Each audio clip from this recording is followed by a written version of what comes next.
Today we'll begin looking at exponential word problems, specifically looking at half-life and doubling periods.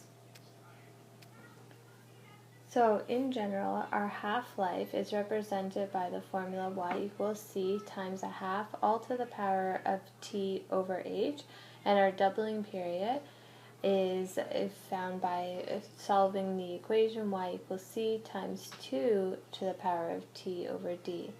So here, C is your initial value of the substance, T is the given time, H is your half-life, D is your doubling period, and V is your final value after T. So we're going to go ahead and look at our first example here. So following along on your sheets, I will do the examples. So our first example, it looks at a 200-gram sample of radioactive polonium-210, which has a half-life of 138 days. So in our first part here, we want to write a general equation for the mass remaining after t days. So since it's half-life, we know therefore we're going to be using our half-life equation here. So we have to look at what do we know? Well, we know that our beginning amount. What is our initial amount that we start with? Well, the initial amount is found right at the beginning here where it tells us a 200-gram sample. So your C value is equal to 200. And then also we have to look at, well, what is my half-life? So when does this substance become half of what it began with? So the half-life is equal to 138 days. So using that information, we just sub it into our equation. So C equals 200 times a half to the power of T over 138.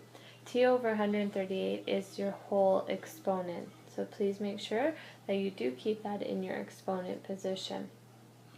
Now in B, we want to determine the mass remaining after 5 days. So what are we actually trying to do in part B here? We need to find, well, how much is left after 5 days?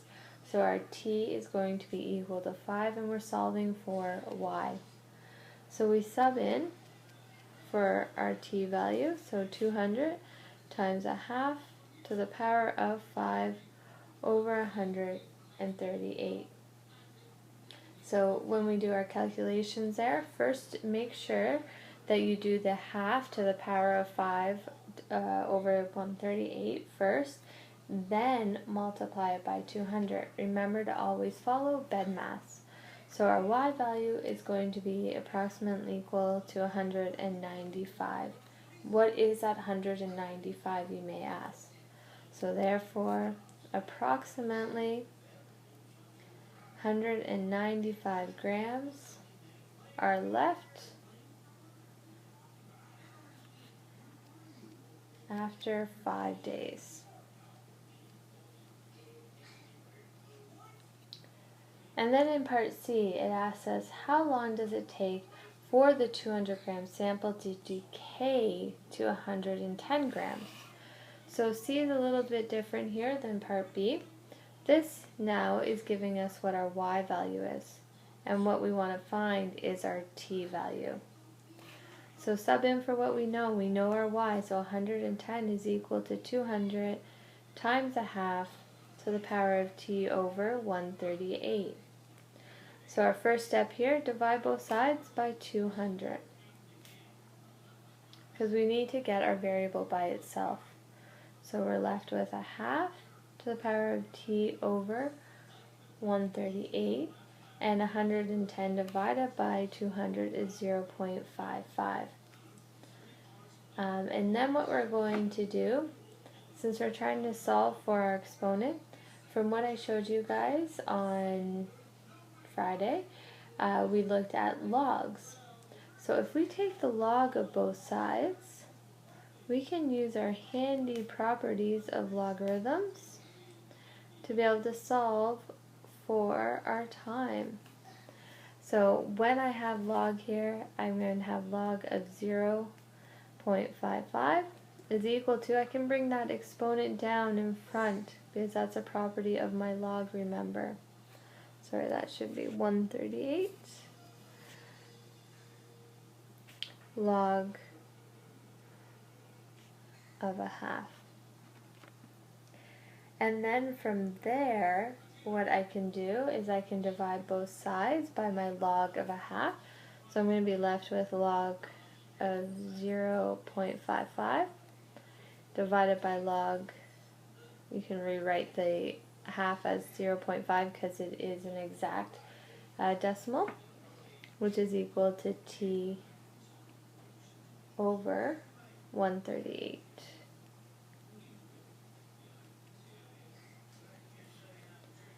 And then from there, when we divide my logs, I have 0.86, which is equal to t over 138.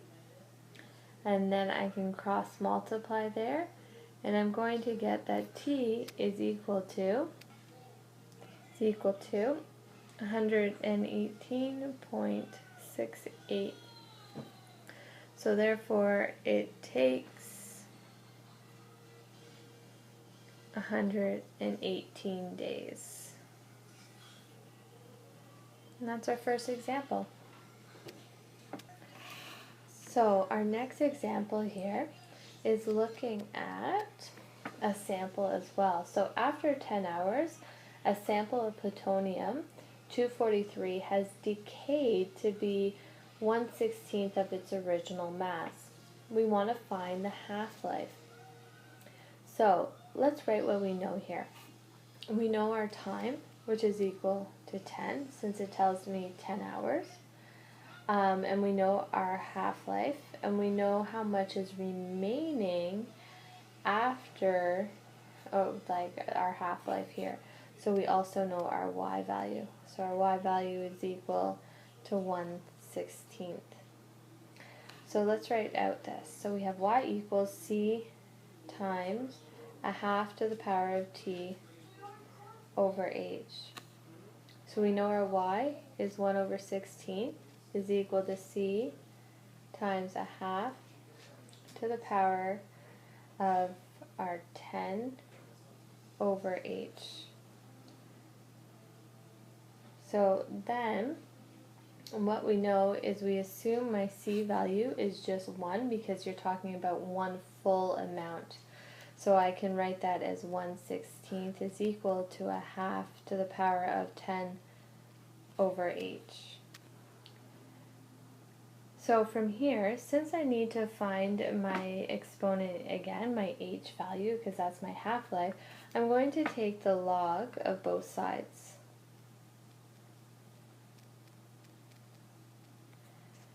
Is equal to the log. So from my properties of logs, I can have my log 1/16 is equal to 10 over h log a half. Now I can divide both sides by my log a half.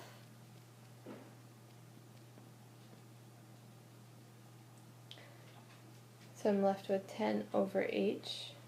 And when I divide log 1/16 by log a half, I'm left with 4. So when I do my cross multiplication, I get 4h is equal to 10, divide both sides by 4, and I get that h is equal to 2.5. So therefore, the half-life is 2.5 hours. Alternatively, we could have gone from this step right here and use our same base knowledge, because if we have the same base, then we can set our exponents equal to one another. So how could I get 1/16 to be 1/2? Well, I can easily just have a half to the power of 4 is equal to a half to the power of 10 over h. So now I have my bases to be the same, and then I can set 4 equal to 10 over h. I can do all my other work, and I'm going to get the same thing, that h is equal to 2.5. So sometimes there are different ways that you can go about that. Remember, we know our knowledge about same base, and so if you're able to put it into same base, it's really simple, as long as you see it, but we do know about logs now as well. So now in our next example here, we are going to look at a bacteria culture of 200 doubles every 10 minutes. How big will the bacteria culture be after 50 minutes? So I know I'm going to be doubling, so I'm going to use my formula y equals c times 2 to the power of t over d. So let's sub in for what we know. So we know that c is equal to 200. We know that our doubling time is equal to 10 minutes. And our time given here is equal to 50. And we want to find out how big will it be after that 50 minutes. So what is y equal to? So we can sub in here. So 200 times 2 to the power of 50 over 10, which is equal to 200 times 2 to the power of 5, which is going to be equal to 6,400. So therefore, after 50 minutes, there are 6,400 bacteria. And our last example here, a bacteria culture doubles every 1 hour. At time 5 hours, an estimate of 50,000 is taken. What is the initial size of the culture? So I know here again that it's a doubling. So we are going to be using our y equals c times 2 to the power of t over d. But what do we know? So we know that d is 1 hour. We know that t is equal to 5. That's 5 hours. We know y is equal to 50,000. And what is the question asking us? What is the initial size? So what is c? We don't know what c is. So let's sub in for what we know here. So our 50,000 is equal to c times 2 to the power of 5 over 1. So we have 50,000 is equal to c times 2 to the power of 5. So 50,000 is equal to c times 32. Divide both sides by 32 so that we can solve for our unknown variable c. So we get c is going to be equal to 1,562. So therefore, the initial amount is 1,562 bacteria. So when you're doing these word problems, look at, is this asking me a doubling question, or is this asking me a half-life? What is it actually asking me? When you know what it's asking you, write out the formula. Then beside it, write out what you do know and what you're trying to find.